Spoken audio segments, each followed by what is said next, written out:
우리 말씀을 보겠습니다. 출애굽기 20장 2절로 17절.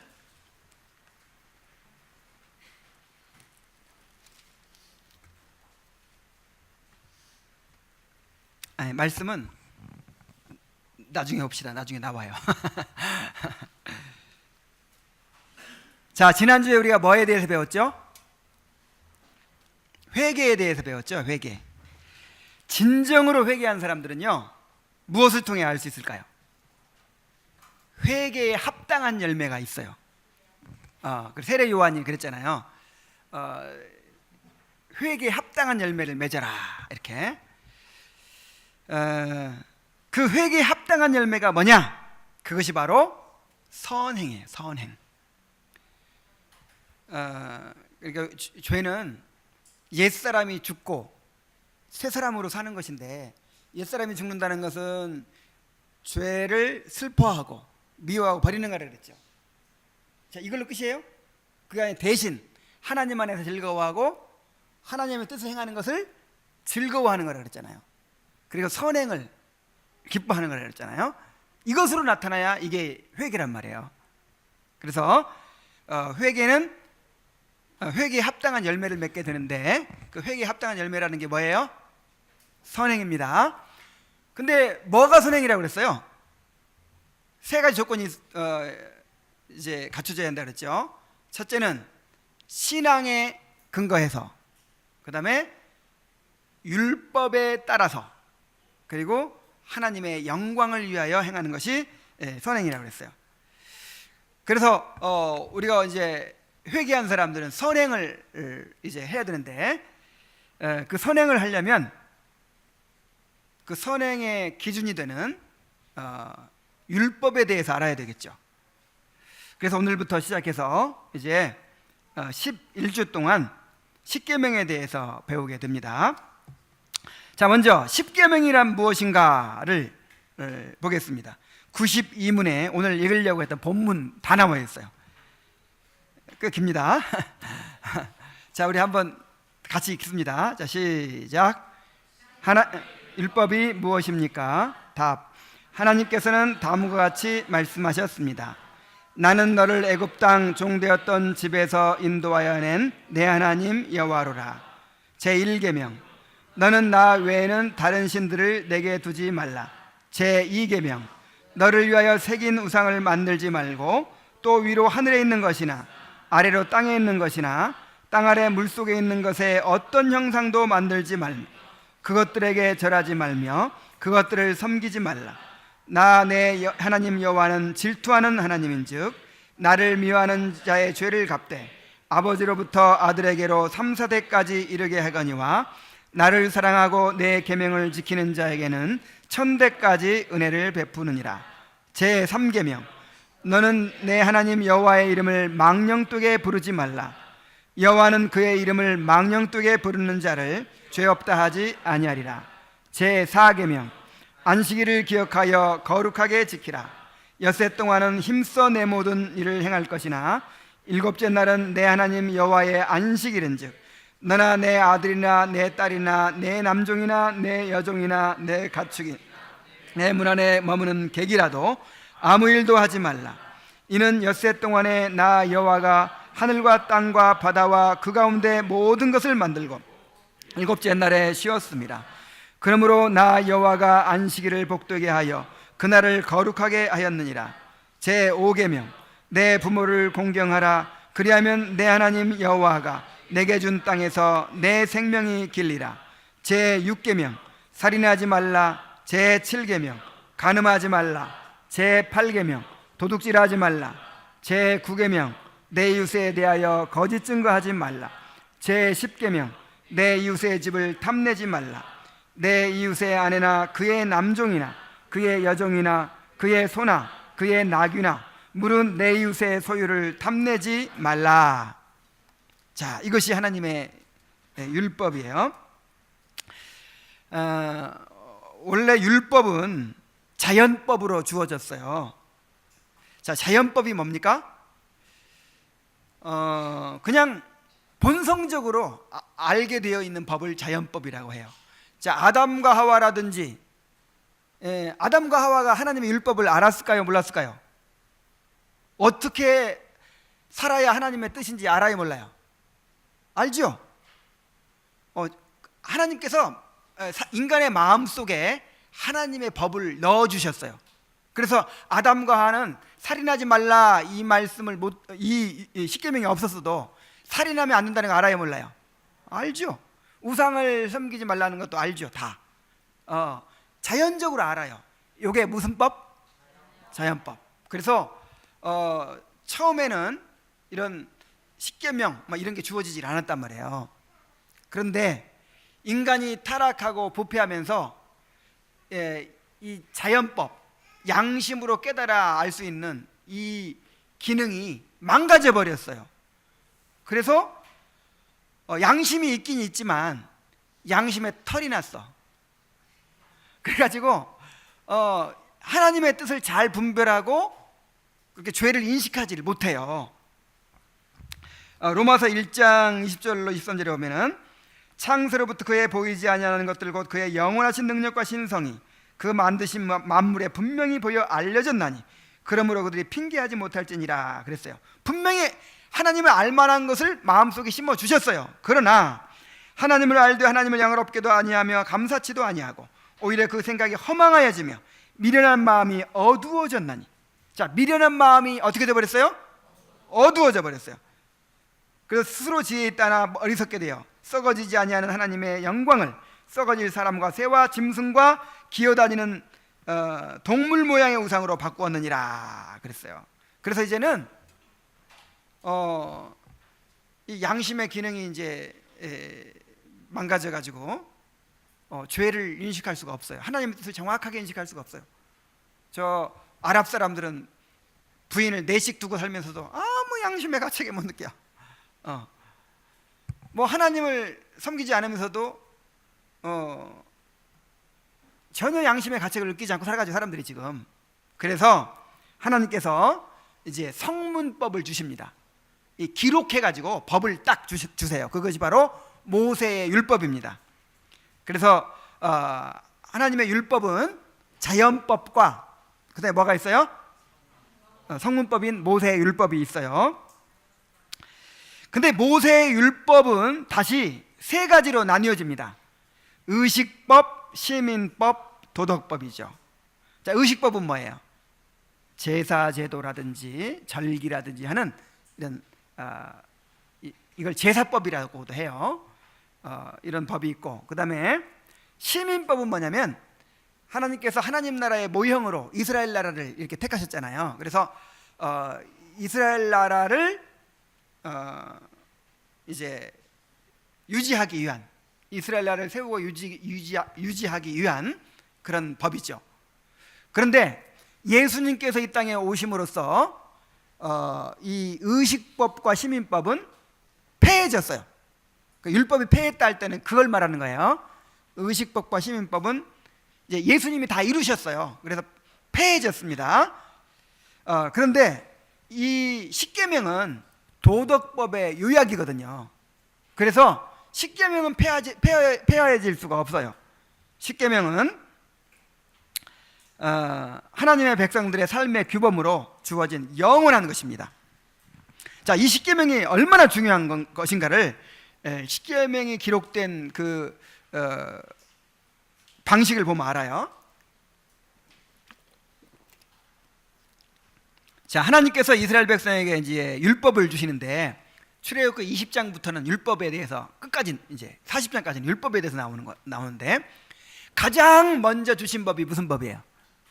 십계명부터 딱 주시고 나서 그 다음에 부과되는 법, 막 613가지인가 되는 법을 쫙 주십니다.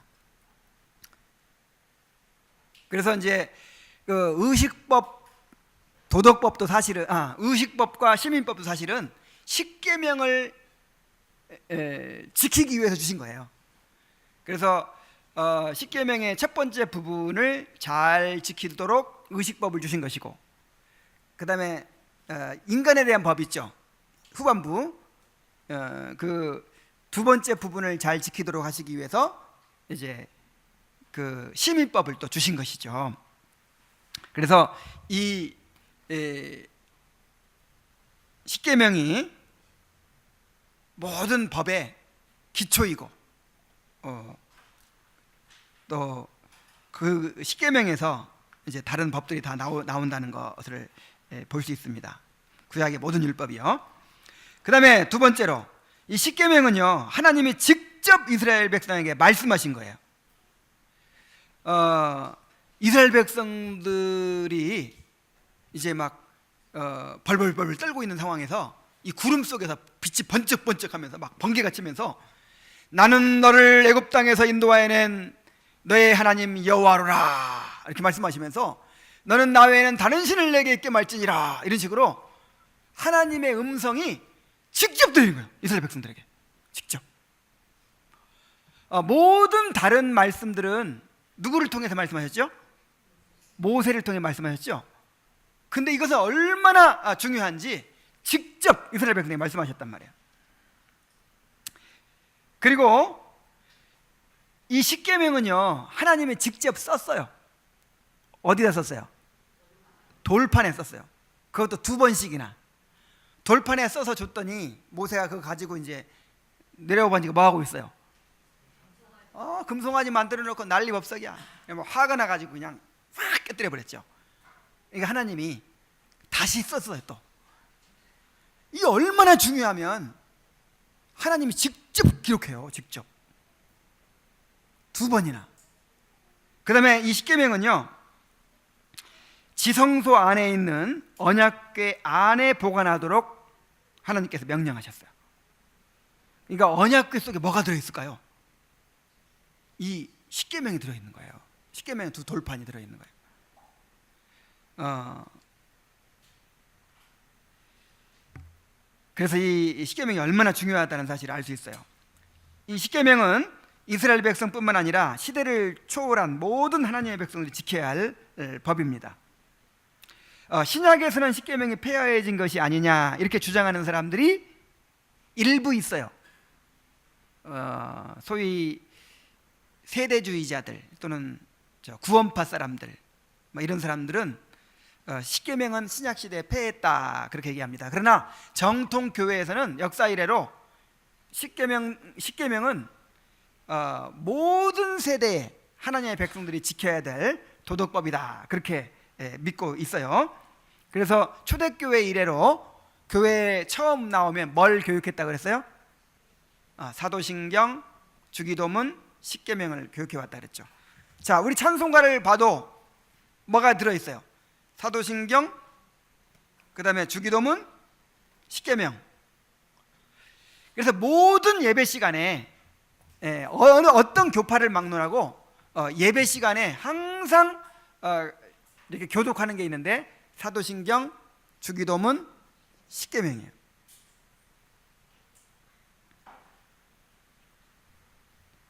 그래서 십계명은 신약 시대에 폐했다 이런 사람들은 이건 말도 안 되는 거예요. 이거는 뭐 더 이상 설명할 필요가 없어요. 예수님께서 산상수훈에서 그렇게 십계명에 대해서 설명을 하시잖아요. 자, 이 십계명을 어떻게 구분할 수 있습니까? 93문을 한번 같이 읽어봅시다. 시작. 십계명은 어떻게 나뉩니까? 답. 2 부분으로 나뉩니다. 처음 부분은 하나님에 대한 우리의 태도를 가르치며 둘째 부분은 이웃에 대한 우리의 의무를 가르칩니다. 자, 2 부분. 그러니까 첫째 계명부터 넷째 계명까지는 누구에 대한 의무? 하나님께 대한 의무. 그 다음에 둘째 부분, 5째 계명부터 10째 계명까지는 사람에 대한 의무죠. 자, 이것을 마태복음 22장 37절로 40절 이렇게 예수님께서 말씀하셨어요. 한번 찾아봅시다. 마태복음 22장 37절로 40절.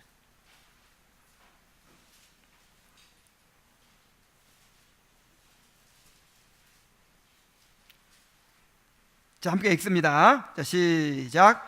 예수께서 이르시되 내 마음을 다하고 목숨을 다하고 뜻을 다하여 주 너희 하나님을 사랑하라 하셨으니 이것이 크고 첫째 되는 계명이요 둘째도 그와 같으니 내 이웃을 내 자신과 같이 사랑하라 하셨으니 이 두 계명이 온 율법과 선지자의 강령이니라. 결국 하나님을 마음을 다하고 뜻을 다하고 목숨을 다해 사랑하라는 말씀과 내 이웃을 내 자신과 사랑하라는 거예요. 모든 율법의 핵심이, 요약이.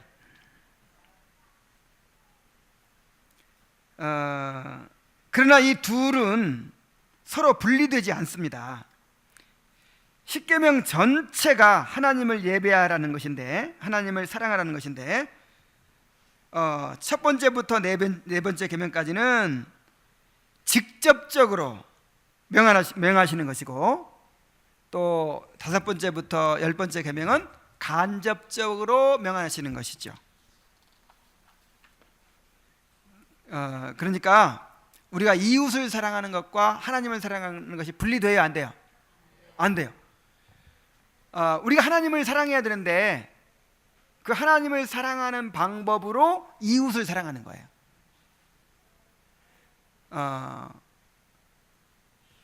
예를 들어서 은겸이네 아빠가 우리 은겸이 좀 봐주세요 하고 맡겨놓고 갔어요. 둘이서 어디 놀러 갔어. 그러면 우리는 누구 때문에 은겸이를 잘 봐줘야 되죠? 그렇지. 은겸이 아빠 엄마를 봐서 은겸이를 사랑하고, 그러니까 은겸이를 사랑하고 은겸이를 잘 돌봐주는 것이 누구를 사랑하는 길이에요? 엄마 아빠를 사랑하는 길이죠. 그래서 우리가 이웃을 사랑하는 건 누구를 사랑하기 위한 거예요? 하나님을 사랑하기 위한 거예요. 그래서 두 번째 부분이 첫 번째 부분에 종속됩니다. 종속된다는 말은 우리가 하나님을 사랑하기 위해서 사람을 사랑하는 거라, 이 말이에요.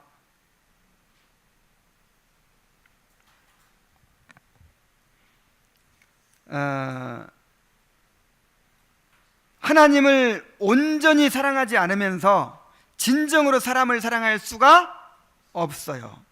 설령 하나님을 사랑하지 않은 채로 사람을 사랑한다고 해도 그것이 결코 하나님께 선행이 될 수가 없어요. 하나님의 영광을 위하여, 하나님을 예배하기 위하여, 하나님을 사랑하기 위하여 사랑해야 그것이 사랑으로 인정이 돼요.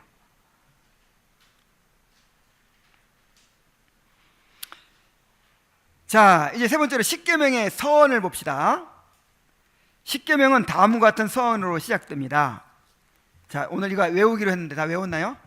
한번 외워봅시다. 자, 시작.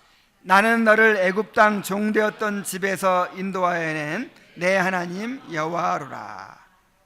이제 개정 성경에 여호와니라 이렇게 되어 있는데, 자, 출애굽기 20장 2절. 자, 이 서언은 1계명의 서언일 뿐만 아니라 10계명 전체의 서언이 되는 말씀입니다. 그러니까 하나님께서 10계명을 말씀하시면서 이제 이 서언을 말씀하셨는데, 이 서언에서 10계명을 지켜야 될 이유를 딱 제시하고 있는 거예요. 그래서 굉장히 중요해요. 이 서언이 나는 너를 애굽 땅 종되었던 집에서 인도하여 낸 내 하나님 여호와니라. 이 말씀 속에 이 10계명을 왜 지켜야 되는지 그 이유를 딱 제시하고 있단 말이에요. 첫 번째로 왜 우리가 10계명을 지켜야 합니까? 나는 누구니라? 여호와로라. 나는 여호와로라 하는 말은 내가 하나님이다. 내가 그 유일한 하나님이다. 내가 너희를 창조한 하나님이다. 내가 너희들이 섬겨야 될 그 오직 하나인 여호와다. 그 뜻이죠. 이 계명을 지키도록 요구하시는 분이 만물의 창조자요 주권자요 통치자이신 여호와 하나님이기 때문에 우리가 그분만을 사랑하고 그분만을 경배해야 한다는 것이죠. 그 다음에 또 어떤 말씀하셨습니까? 하나님을 내 하나님 여호와니라 그랬어요. 누구의 하나님? 너의 하나님. 사실은 모든 사람의 하나님이죠. 하나님은 모든 사람의 하나님인데 지금 전부 죄짓고 하나님을 반역하고 다 떠나가 버렸잖아요. 그래서 하나님께서 특별히 자기 백성을 택하셨어요. 그리고 언약을 맺으셨어요.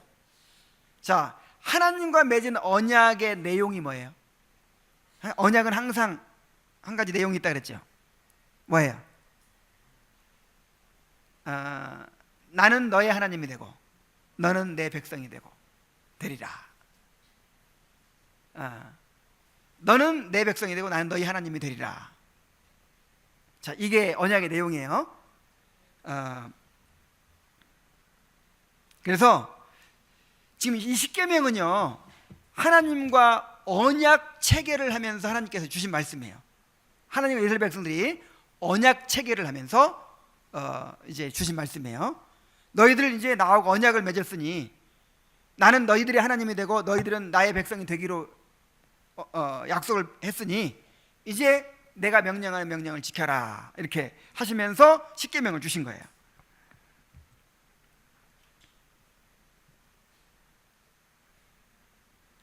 자, 하나님께서 우리를 자신의 백성으로 삼으셨기 때문에 우리가 하나님의 계명을 지켜야 하는 것입니다. 그다음 세 번째는 그 하나님이 어떤 일을 하셨어요? 나는 너를 애굽 땅 종되었던 집에서 인도하여 내었다, 이렇게 말씀하십니다. 내가 너를 구원했으니 너는 내 계명을 지켜라, 이렇게 말씀하시는 거죠.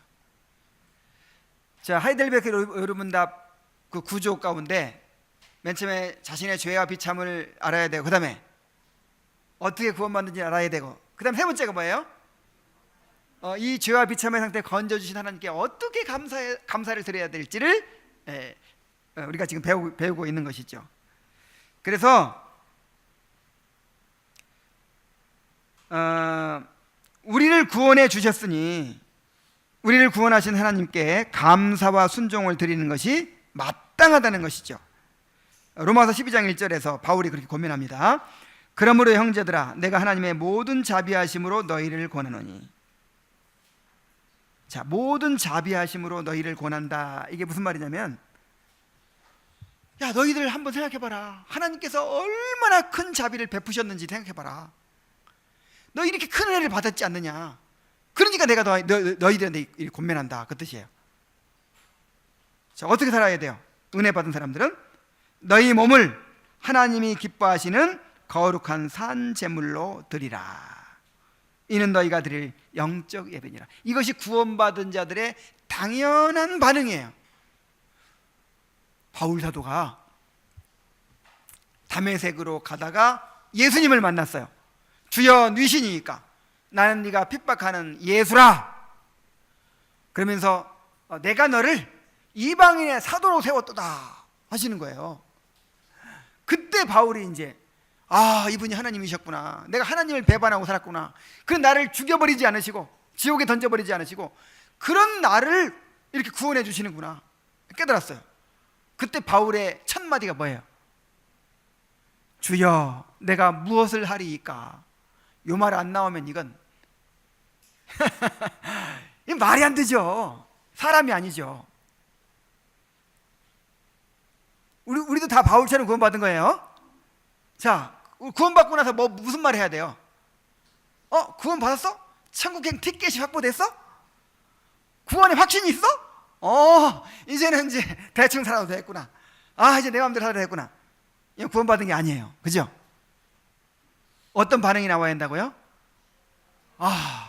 이렇게 주님을 반역하고 이렇게 큰 죄 가운데 빠져 살던 나를, 나를 지옥에 던져버리지 않으시고 나를, 자기를 희생해서 나를 구원해 주셨구나. 그냥 쉽게 구원한 거 아니죠? 나 대신 예수님이 저주와 진노를 다 받으시고 나를 구원해 주셨어요. 그러면 어떤 반응이 나와야 돼요? 주여, 내가 이제 무엇을 하리이까. 이런 반응이 나오는 건 진짜 구원이에요. 그래서 여기서 우리가 중요한 한 가지 사실을 알 수 있는데, 율법을 주신 목적이 무엇인가를 알 수 있어요. 자, 율법을 열심히 잘 지키면 구원해 주겠다라고 하는 구원을 위한 목적으로 주신 겁니까? 아니면 구원받은 자가 감사의 삶을 살도록 주신 것입니까? 그렇죠. 이 십계명의 선을 보면 분명히 목적이 나와 있잖아요. 내가 너를 구원했으니 지켜라 그랬지, 너 이거 잘 지키면 구원해 주겠다 그러지 않았잖아요. 구원받고 나서 계명을 주셨지, 구원받기 전에 십계명을 주신 게 아니잖아요. 그래서 율법의 목적은 절대로 구원받으라고 준 게 아니에요. 이거 지키면 구원해 주겠다 이런 목적으로 준 게 아니라 구원받은 자가 어떻게 살아야 될지, 삶의 규범으로 주신 것입니다.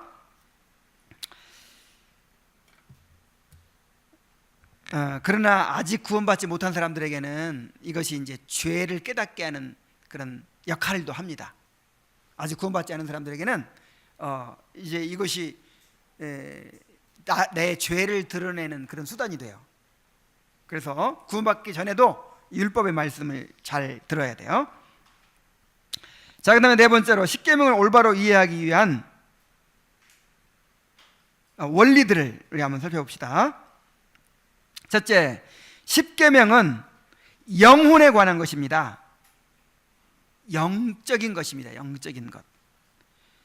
자, 이 세상의 법은 외적인 행동을 규제하는 것이지만 십계명은 내적이며 영적인 의를 이루는 것입니다. 그래서 로마서 7장 14절에 율법은 신령한 것이다 그랬어요. 신령하다 하는 말이 영적이다 그 뜻이죠. 그래서 십계명은 마음으로 영으로 순종해야 되는 것입니다. 십계명은 성령의 도우심이 없이는 결코 순종할 수가 없는 것입니다. 이것을 오해한 사람들이 누구예요? 바리새인들이죠. 세상 법은 외적으로만 지키면 된다니까요. 예를 들어서 마음으로는 막 미워서 막 증오심을 막 품으면서 막 죽이고 싶은 생각이 막 들고 하지만 겉으로만 참자, 이리랑을 참으면서 그냥 웃고 악수하고 그러면 뭐 누가 법에 저촉이 안 되죠. 그러나 이 십계명은 그런 법이 아니란 말이에요. 십계명은 영적인 거예요.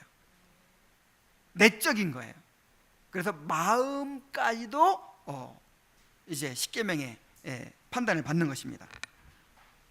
바리새인들은 이것을 오해했어요. 그냥 외적으로만 지키면 그게 다 지키는 걸로 알았어요. 그래가지고 내가 십계명을 지켰다 이렇게 교만하고 자기의 죄를 깨닫지 못했죠.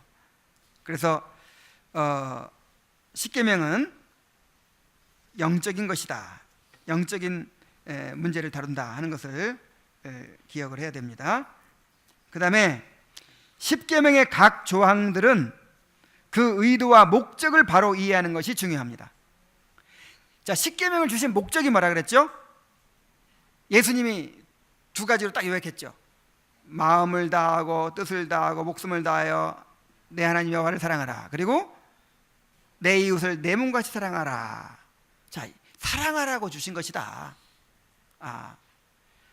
여러 가지 계명들이 있지만 내 이웃을 내 몸같이 사랑하라는 이 계명 속에 다 들어있다. 바울 사도도 그렇게 얘기했죠. 그래서 의도가 뭐예요? 의도가 사랑이에요. 사랑. 하나님을 사랑하는 것이고, 하나님을 사랑하기 위해서 또 이웃을 사랑하는 것이고. 근데 바리새인들은 어떻게 했어요? 외적으로 율법은 잘 지키면서 사랑을 해요, 안 해요? 안 해요. 예를 들어 살인하지 말라 하는 이 명령을 주신 의도와 목적이 뭐예요? 그걸 생각해야 한다는 거죠. 그냥 살인만 안 하면 되는 거예요? 예를 들어서 엄마가 시장 가면서 애들한테 너희 싸우지 말고 놀아 그러고 갔어요. 자, 싸우지 말고 놀으라는 말은 무슨 말이에요? 좀 형제간에 사이좋게 좀 이렇게 우애하고 돌보고 그러라는 거죠. 나중에 나오지만 근데 그렇게 말하면 너무 수준이 높아. 그러니까 그냥 최소한의 그걸 말하는 거예요. 싸우지 말아라. 그럼 싸우지만 않으면 서로 막 미워하고 막 여기 손 딱 그어놓고 여기 넘어오면 안 돼! 막 이러고 이제 있는 거예요. 싸우지만 않고. 그러면 엄마의 의도를 지킨 거예요, 못 지킨 거예요? 예, 더 밉죠, 이놈들이. 그래서 살인하지 말라 할 때는 우리가 마땅히 우리 이웃의 인격과 생명을 존중하고 보호해 줘야 된다는 거예요. 근데 그렇게 말하면 너무 어렵잖아.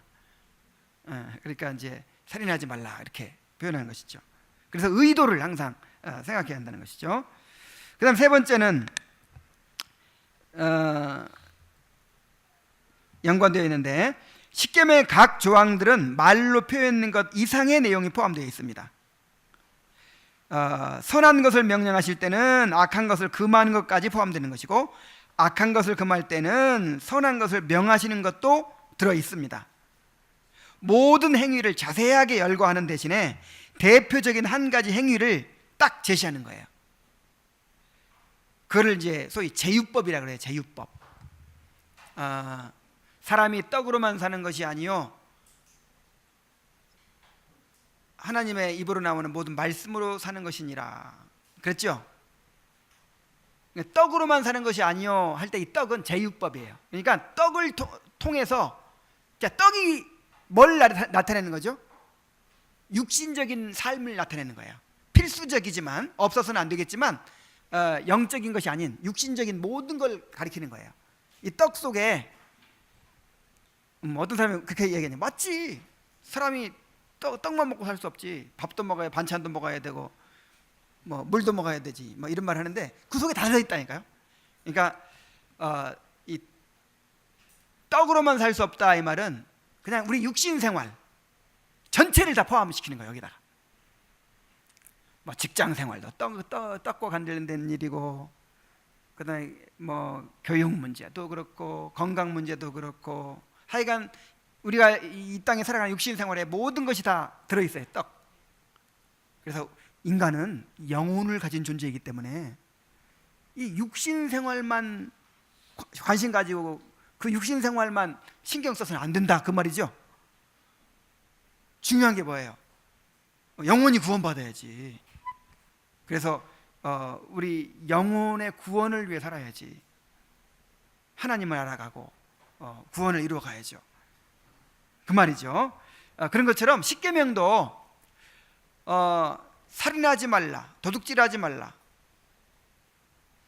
그런 간음하지 말라, 그런 말씀 속에 그냥 엄청난 의미가 들어있는 거예요. 거기에 살인하지 말라는 것 속에, 그러니까 사람의 인격을 함부로 무시하지 말아라, 또 대신 존중해줘라, 또 사람을 다치게 하지 말아라. 뭐 다 들어있죠. 살인만 안 하고 그냥 팔을 부러뜨리면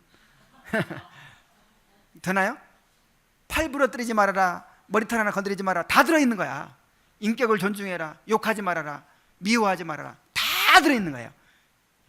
근데 그냥 대표적으로 한 가지, 살인하지 말라는 걸로 이렇게 전체를 다 아우르는 거죠. 이게 이제 제유법이라 그랬죠. 제유법이라는 거. 그래서 대개 이제 십계명의 금지 명령이 더 많죠.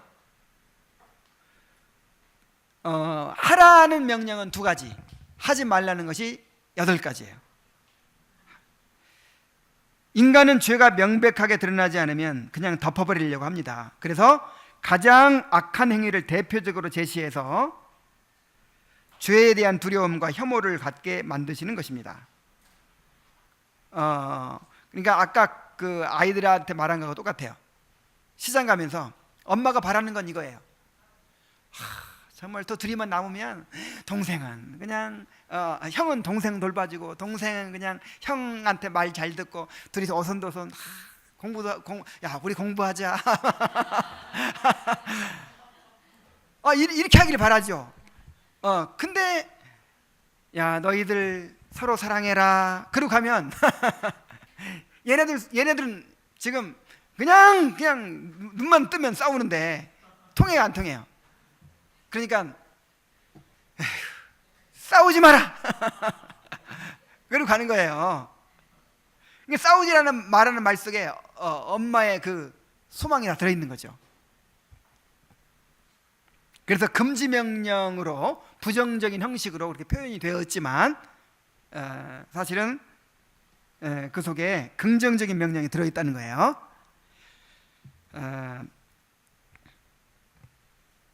그리고 다섯 번째로는 십계명은 외적으로나 내적으로 완전한 순종을 요구합니다. 갈라디아서 3장 10절에 기록된 바 누구든지 율법책에 기록된 대로 모든 일을 항상 행하지 아니하는 자는 저주 아래 있는 자라 하였습니다. 자, 어떻게 지켜야 돼요? 율법책에 기록된 대로 모든 일을, 그 다음에 항상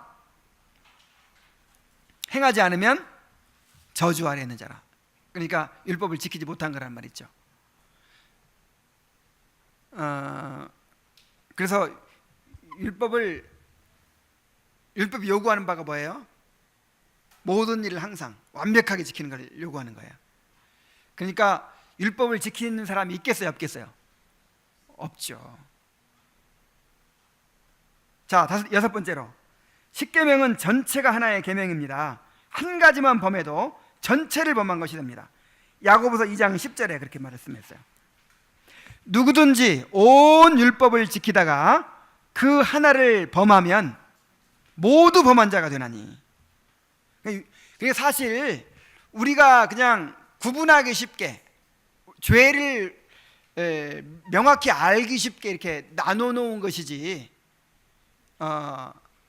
법은 하나예요. 하나. 다 그냥 이 통으로 되어 있는 거예요. 그래서 사실 한 가지 죄를 범하면요 계명을 다 어기는 것이 돼요. 예를 들어서 선악과를 먹지 말아라 그랬죠. 근데 선악과를 먹은 것이 십계명으로 치면 몇째 계명을 어긴 것이 될까요? 자, 왜 그렇죠? 예를 들어서 선악과 먹은 목적이 내가 하나님처럼 되려고 그런 것이죠. 우상을 만든 것이잖아요. 그리고 하나님 말씀 대신 누구 말을 들었어요? 마귀 말을 들었으니까 이게 우상의 우상. 그러니까 첫째 계명 어겼죠. 그냥 둘째 계명도 어긴 거지. 자기 방식으로 하긴 성경이라고 그랬으니까. 셋째 계명도 어긴 거예요. 망령되게, 하나님 이름을 망령되게 만들었어. 넷째 계명도 어긴 거야. 그 다음에 다섯째 계명도 뭐 어긴 거야? 하나님이 부모인데 부모를 여섯째 계명도 어긴 거야. 여섯째 계명 뭐지? 살인하지 말라. 인류를 다 죽였어. 간음하지 말라. 영적인 간음이야. 하여간 다 들어있는 거예요. 도둑질하지 말라. 도둑질했잖아요. 하나님의 것을, 금지된 것을 훔쳤잖아. 예를 들어서 다윗이 밧세바를 범한 거 몇째 계명 어긴 거예요? 그거 다예요. 그 하나님으로 즐거워해야 되는데 누구로 즐거워하려고? 그 성적인 쾌락으로 즐거워하려고 했으니까 이것도 다른 우상을 둔 거죠.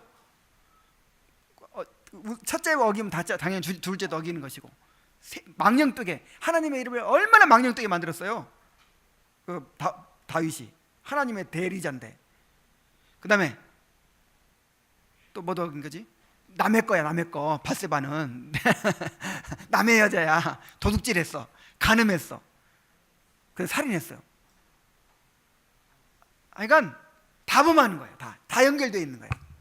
그러니까 살인하는 사람은 뭐 간음에 대해서는 깨끗해, 그게 아니야. 다 전체를 다 범하게 되는 것이죠. 자, 오늘 원래 1계명까지인데 1계명까지 다 하면 너무 길을 것 같아서 서론만 오늘 하고 다음 주에 1계명을 하도록 하겠습니다. 자, 이제 결론입니다. 우리는 하나님과 언약을 맺고 하나님의 백성이 되었기 때문에 하나님께서 명하신 계명들을 지켜 살아야 합니다. 그래서 우리가 예배 끝날 때마다 뭘 암송해요? 뭘 교독해요? 십계명을 교독하는 거죠. 그래서 예배 때 항상 십계명을 교독하도록 돼 있어요. 근데 이제 십계명이 구원받지 않은 사람들에게는 죄를 책망하고 드러내는 역할을 하죠. 그래가지고 그 죄를 깨닫고 예수님께로 향하게 만들죠. 몽학 선생의 역할이라 그랬죠. 자, 그런 역할을 하기도 하고, 구원받은 사람들에게는 이제 구원받은 삶의 규범이 되는 것이죠. 그래서 어떤 교회에서는 십계명을 이 설교 전에 예배 시작 때 교독을 해요. 그리고 십계명 교독한 다음에 참회 기도를 해. 십계명을 이제 교독했으니까 십계명이 비추어서 뭐가 드러나요? 죄가 드러나니까 그 죄를 고백해요. 그리고 사죄의 선언을 하고 이제 그렇게 하는 교회가 있고, 이제 우리 교회는 언제 하죠? 끝날 때. 우리는 이제 구원받은 자의 삶의 규범을 강조하는 거죠. 그 기능을 강조해서, 자, 우리는 언약의 백성이니까 이렇게 살겠습니다. 그렇게 이제 하는 것이죠. 너희들은 언약의 백성이니까 내 언약을 지켜 살아라 하는 것이죠.